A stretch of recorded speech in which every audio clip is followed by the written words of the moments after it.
Bom, para a gente finalizar essa primeira parte das asterídeas mais basais, assim, né? Eu quero mostrar para vocês, é, algumas famílias. A Isoácea eu vou trazer mais por conta do uso ornamental, só para ilustrar, né? Talvez vocês conheçam Carpobrotus. Essa planta exótica invasora das nossas retingas, isso é um problema, tá? Mas também muitas são cultivadas como a falcária. Não que Carpobrotus não seja, né? São flores muito bonitas. Essas também são suculentas, né? Fazem parte desses grupos de plantas mais suculentas, têm folhas opostas e simples, tá?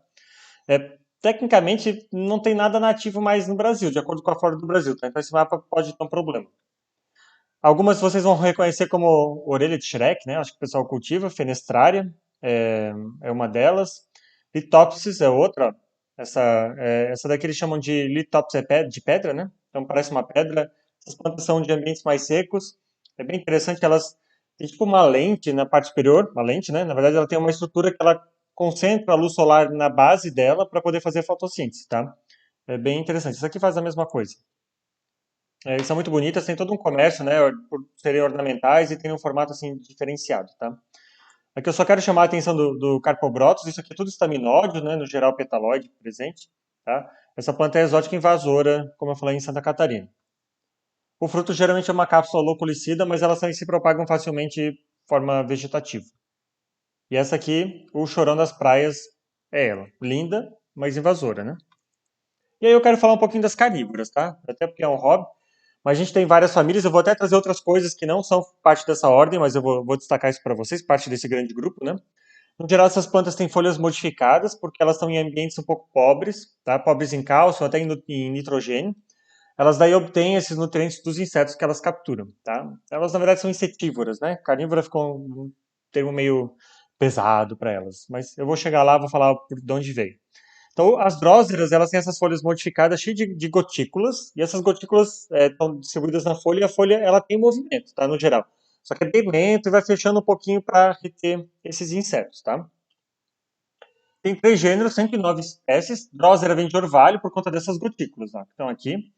Mas dentro da família a gente também tem o gênero Dionea, que é essa daqui. Tá? A Dionea que é a mais famosa, né, a Vênus, a papa-mosca, que é a que fecha. Depois eu vou falar dela.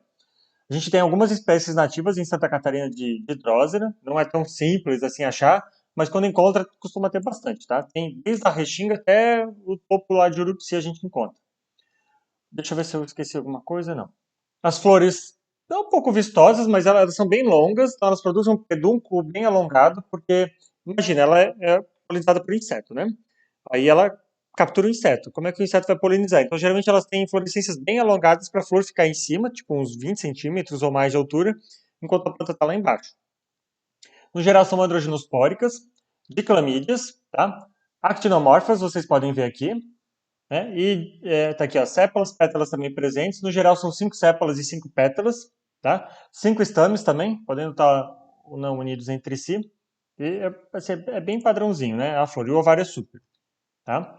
Aqui, ó, da Vênus, é a Dionéia. Tem muita variedade, então o número de pétalas aqui já está um pouco deturpado, né? Tem, como ela é muito utilizada de forma ornamental, se criou uma série de variedades não nativas, né, não naturais. Mas a gente pode ver que o ovário súpero, né, presente nessas plantas.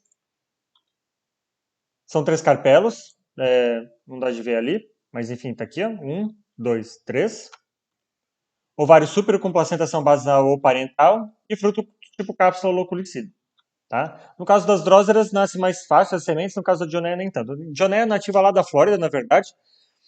Há um problema de exploração, aqueles pântanos são bastante drenados para ação imobiliária, né? São problema ambiental não é um problema do Brasil, apesar daqui o negócio estar meio feio. É, e a planta de forma nativa lá é ameaçada de extinção, mas tem muita variedade cultivada já hoje em dia, imagino que alguns de vocês têm. A mais comum é a Drosera muscipula, aquela variedade bem clássica, né, verde, eu até tenho em casa. Mas tem umas diminutas, eu já vi, tem umas que são muito avermelhadas, tem de todos os tamanhos, tá? E formatos, aí é seleção artificial. Aqui eu quero mostrar uma Drosera fênix, tá? Que é um dos gêneros, a Dionea muscipula, que é a mais comum, e o outro gênero é uma Aldrovanda vesiculosa, tá? Que ela tem essas vesículas, essa aqui é aquática, faz parte da família. Essa aqui eu nem conhecia, só quando eu fui atualizar a aula que eu reparei que tinha um gênero que eu não reconhecia, tá? Só para chamar a atenção, né? Olha só, um tempo atrás tem um grupo no Facebook chamado Deck Web, porque eu espero que vocês não estejam consultando para o herbário virtual de vocês, mas se a gente põe foto lá, o pessoal costuma identificar plantas, né, tentar ajudar. E aí, um tempo atrás, alguém postou uma foto de uma drósera no topo do morro lá de Minas Gerais, e o Paulo Gonella olhou a amostra e disse, olha, isso deve ser uma espécie nova. É uma drósera, gente, magnífica, né, o nome que ela ganhou, foi descrita, depois ele foi lá coletar, e a planta pode chegar a quase 1 metro, né? Aqui, ela fica com uns ramos aqui mais antigos, né? E é bem grande, tá? Ocorre lá no topo de uma montanha ameaçada de extinção, né, pelos incêndios. Em Santa Catarina a gente tem capilares, comunes e montana. É um pouquinho difícil às vezes conseguir separá-las, tá? Mas tem chave para isso. E aí eu tava esses tempos é, olhando no Instagram, enfim, eu tenho seguido vários grupos de herbários, até por coordenar a rede brasileira de herbários, e o pessoal desse herbário publicou sobre as plantas carnívoras. Eu dei print aqui, um plágio com as referências citadas, porque eu achei bem interessante como eles fizeram, né? As plantas fantásticas de onde habitam. Olha só, a gente tem plantas carnívoras em lamiares, em ericales, em nempentales, oxalidales e em poales. Tá? Eu vou mostrar um pouquinho delas para vocês, já que eles prepararam tudo.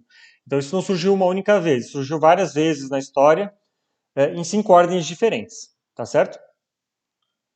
Em bromeliácea, a gente tem uma planta que é considerada carnívora, tá? O que que diz, né? A família não é de plantas carnívoras no geral, isso vocês sabem, até nem comentei isso na época, né? Mas tem 2 gêneros que apresentam a capacidade de obter nutrientes de presas, tá? É, Um é Broquínia, que é um gênero com 20 espécies, mas apenas 2 seriam carnívoras, Broquínia reducta e Ectioides, endêmicas lá das Guianas, tá? Daquelas montanhas das Guianas. E Catopsis tem 19 espécies epífitas, apenas uma é considerada carnívora, que é berteroniana, que ocorre do sul da Flórida ao Caribe, América Central e Brasil, tá? Que é essa daqui. Quem quiser mais, procura lá informações, mas não é assim aquela carnívora, né? Mesma coisa para o Ereucaulace, que a gente também viu, né, nas mono, tá lá em Poales, né, as duas coisas. Tem apenas uma espécie da família inteira que teria carnivoria comprovada, que é Paipalanthus bromelioides, que ocorre aqui na região, no Brasil. As folhas são largas, né, formando essa roseta, como a gente viu nos Ereucauns, né, na família como um todo, e é mucilaginosa, então ela acaba capturando insetos ali como um todo, tá? Mas ela não tem enzimas digestivas, tá? Então depende de algum certo mutualismo para isso. Vocês podem investigar. Essas não são as mais, essas sim. Essas são as mais, né, que o pessoal vai comercializar. Nepenthes, Nepentales, né? Tem só um gênero, que é essa daqui que produz. Essa aqui é uma folha e o ápice é modificado para produzir o jarro, tá? São 160 espécies, elas não ocorrem aqui na região de forma nativa, até tem em casa. Estou tentando fazer mudo agora. Essas plantas são mais lá da Indonésia, Bornéu, aquelas regiões, Nova Caledônia, né? Então elas ocorrem lá. Elas são de florestas geralmente mais úmidas e altas, então elas dependem de grande umidade para sobreviver. E se chama de carnívoro algumas dessas até por conta disto aqui. Ó. Essa é uma das espécies, gente. Se vocês procurarem, até tem vídeos, né, relatando, essa planta ela tem uma certa associação com o ratinho lá da região. Só que essa planta, na verdade, é o banheiro do ratinho. O ratinho ele vem aqui lamber porque está cheio de açúcar, tá? E essa planta também produz, se não me engano, junto com esse açúcar, um pouco de um certo laxante, né? E o ratinho já faz suas necessidades aqui, rico em nutrientes para a planta, tá? Eventualmente, o meio já nos seus estágios finais, doentes, eventualmente ele escorrega e cai e ele pode morrer. Essa é um pouquinho grande, tá? Esse já. E acaba caindo aqui no líquido. Não é um ácido assim como o dos filmes que vai derreter tudo na hora, né? Mas até porque a planta vai morrer se ele cair ali dentro.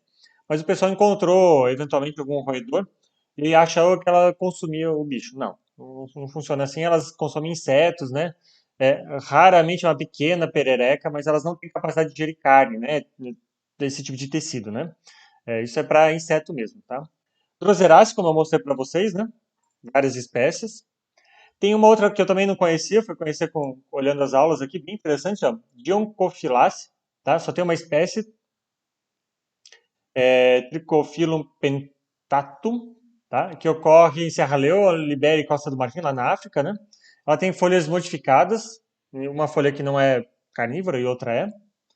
Tem a família ainda Drosophilacea, não é Droseraceae, mas é a Drosophilacea, lembra de Drosófila, né? Mas esse é o Drosophyllum lusitanicum, a única espécie endêmica do Mediterrâneo, tá?